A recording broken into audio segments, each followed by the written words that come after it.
Mungkin teman-teman bertanya, oh, kenapa sih kadang-kadang saya tuh sering bertanya, ya kan begitu. Saya datang dari rumah ini untuk meminta penjelasan atau mencari pemahaman atau mencari pencerahan lah gitu. Jangan sampai saya datang di sini ini sebagai pendengar setia atau penonton setia, sehingga pada ujung nanti bisa saja nanti bisa mengkultusan Buya. Buya itu sakti, Buya itu dukunnya mandi, Buya itu bisa ngilang. Itu kan lebih menyakitkan hati pribadinya Buya, kan begitu Buya. Iyalah. Iya, karena tidak seperti itu, Buya tidak seperti itu. Akan tetapi kalau memang Buya ini atau senang disanjung atau senang dikultusan seperti begitu, itu pribadi Buya. Tapi ya kemungkinan jangan harapan untuk bisa bertemu dengan Allah, kan begitu Buya. Iya. Nah, di samping itu kita juga mungkin kita membaca daripada seseorang yang sudah arif billah atau seseorang yang sudah makom fana, orang yang sudah artinya menghilangkan segala sesuatu persoalan, sehingga pada masuk konteks, pada masuk ke keikhlasan yang sempurna itu, mereka itu seucapannya itu bisa sudah nyata. Itu adalah bimbingan daripada mungkin daripada Allah, kan begitu. Nah, ini yang terjadi itu mungkin saja bisa orang tersebut bisa terlena Buya. Artinya dengan kesaktiannya, dengan kehebatannya, dengan kemuliaannya, ini akan menimbulkan sesuatu, Tuhan akan menciptakan Tuhan yang baru Buya. Itu begitu Buya. Nah, seiring dengan itu Buya pernah mengatakan bahwa ayo kalau ngikut sama saya pergi ke laut, nanti ketika di tengah laut jangan sampai menanyakan mana tepinya, kan begitu juga. Nah, ini juga akan menimbulkan konsep pemikiran yang sifatnya pemikiran yang radikal, pemikiran yang keras, mungkin juga pemikiran yang liar, ya. Dan juga mungkin juga bisa salah, bisa benar, dan bisa sesat, juga bisa lurus. Seperti yang telah pernah dikatakan bahwa ada seseorang yang mengatakan bahwa kitab suci itu adalah fiksi.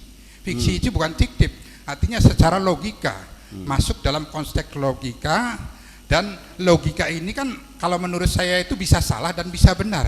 Saya rasa orang seperti ini cuma hanya orang seperti ini orang yang pengecut, artinya tidak bisa memberikan penjelasan, tidak memakai akal yang sehat tuh ya.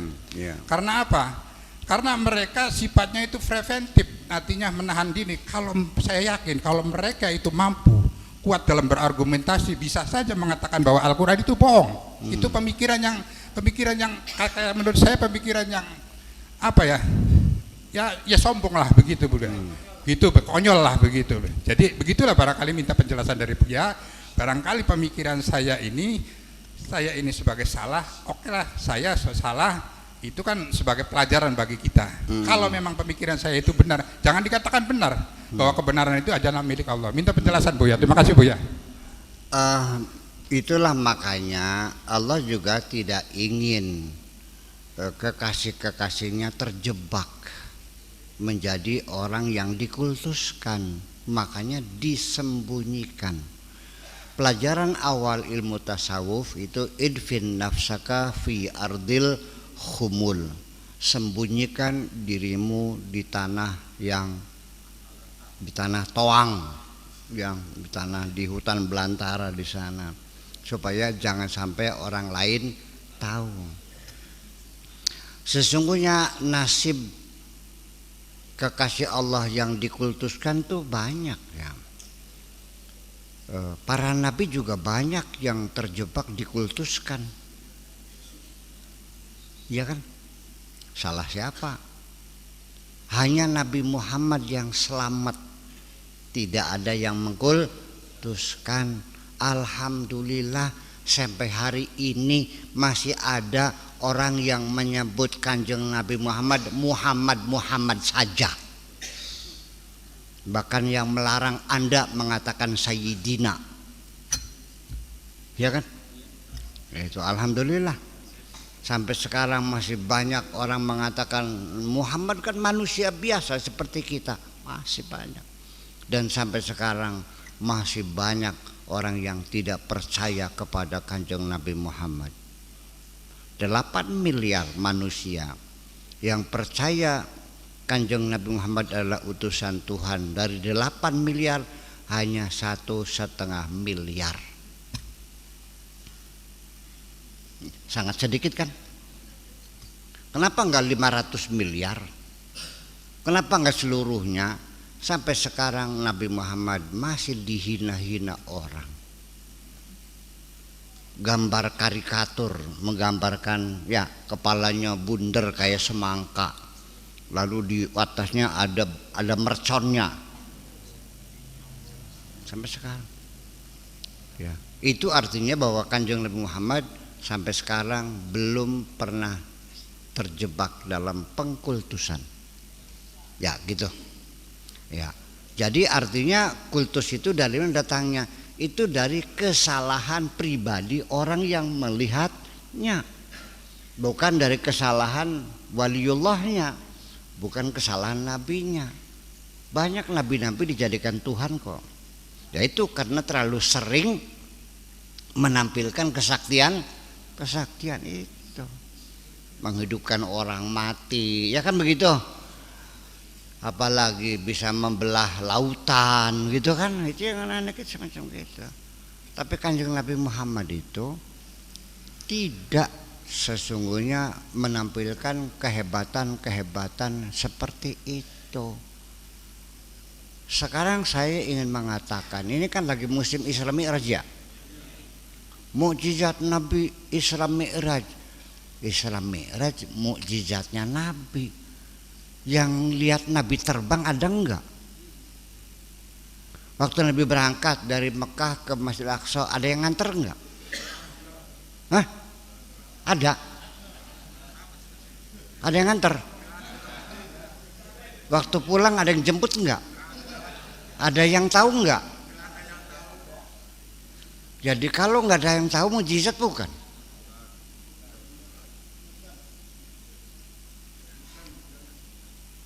Iya tuh kan, nggak ada yang tahu sih. Itu makanya Nabi pagi harinya cerita, tadi malam saya baru pergi ke Masjidil Aqsa. Kalau Nabi Musa belah lautan, ada yang lihat nggak? Ada. Ini sendiri seperti itu.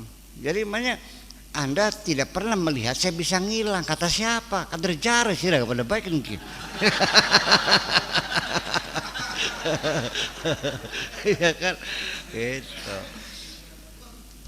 Jadi artinya maksud saya begini, bahwa kalimat saya mengatakan kalau sudah di tengah lautan jangan tanya mana pinggirnya, ini isinya mah saya tidak bersedia untuk menjadi mursyid Anda. Saya bukan mursyid, saya mah pendekatan rasional aja. Paham enggak? Jadi kalau mau bareng-bareng mangga, saya juga lagi orang yang mencari kebenaran juga. Beli paham-paham basurang. Iya. Haji Fuad mau ikut saya mangga, ayo. Saya juga lagi cari benar. Dan saya sama sekali tidak pernah melakukan beat kepada siapapun. Kalau beat kan kesetiaan. Saya tidak pernah menuntut siapapun setia kepada saya. Seperti saya juga saya tidak pernah setia kepada siapapun. Kesetiaanku hanya kepada Allah dan Rasulnya saja. Setuju silakan. Iya, sebab kalau masuk ke beat nanti kamu ketika berzikir wamima itu wajahnya Buya Sakur yang dibayangkan. Ya untung gue ganteng. Nah kalau gue nya jelek, kalau wajah saya ini seperti golek belum jadi gimana? Tahu golek belum jadi. Kan mumet gitu tuh. Itu. Jadi maksudnya seperti itu. Jadi tidak ada kesetiaan kepada saya tidak perlu disetiai. Ya. Seperti saya juga tidak pernah setia kepada siapapun. Kepada orang lain sekedar basa-basi aja. Iya kan? Sekedar mengucapkan penghargaan atas kebaikan orang lain. Setiap saya dapat kebaikan siapapun, saya tidak pernah lebih.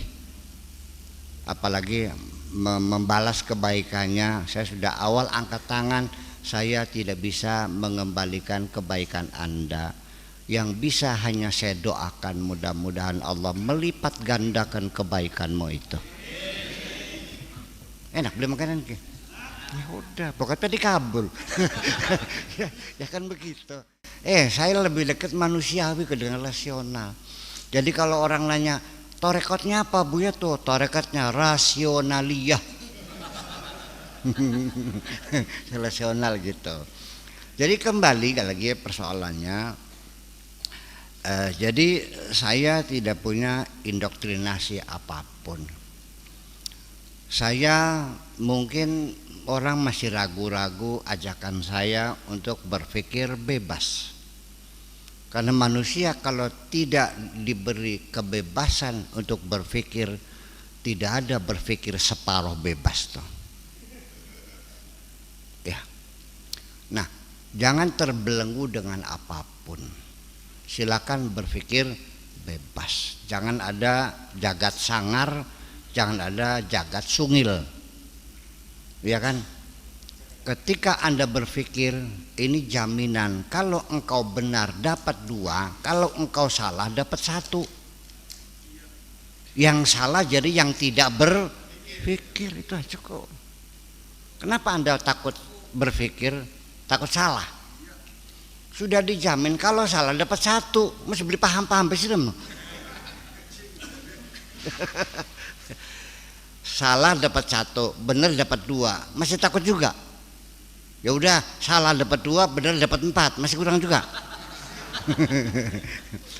Berpikir sajalah, Al-Quran dan hadis sebagai guide of life harus sering kita tengok, kita konfirmasi, ya kan gitu. Kita rekonfirmasi lagi untuk kita tengok keputusan kita salah atau benar. Begitu salah, cup atau bit.